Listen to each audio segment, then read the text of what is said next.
Ini adalah proses kita buat whitening ataupun nama dia bleaching. So apa tu whitening? Whitening ni kita menggunakan satu proses di mana kita guna gel, kita letakkan dekat atas permukaan gigi untuk kita menyerap keluar molekul-molekul yang menyebabkan gigi kita ni nampak kuning.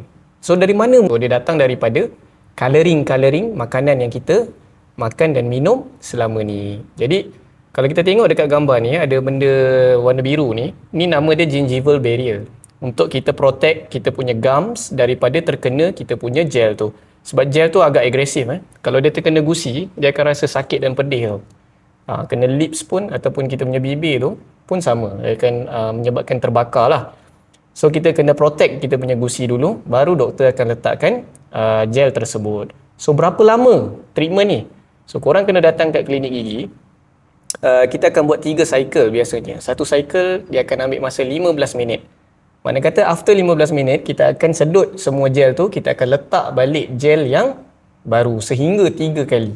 So total dalam 45 minutes. Nampak tak beza dia? Memang sangat beza Nampak cerah. Saya tak mengatakan gigi tu akan jadi putih, lebih suka kita sebut dia sebagai cerah lah. Sebab gigi ni pada asalnya memang dia ada kekuningan sikit sebab kita ada lapisan dentin yang sememangnya kuning sikit.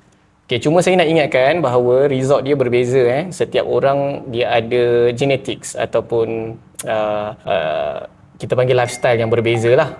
So kalau contoh orang tu memang dia kuning sikit, macam contoh orang kulit hitam kan, orang bahagian Afrika tu memang dia nampak lebih putih sebab macam tu dia punya genetik dia. So kita tak boleh nak janji dia punya result akan sama, tapi yang pasti dia mesti akan lebih cerah. Banyak mana bergantung ke keadaan gigi asal patient. So korang kena set your expectation there. Okay, so kita jumpa lagi dekat next case.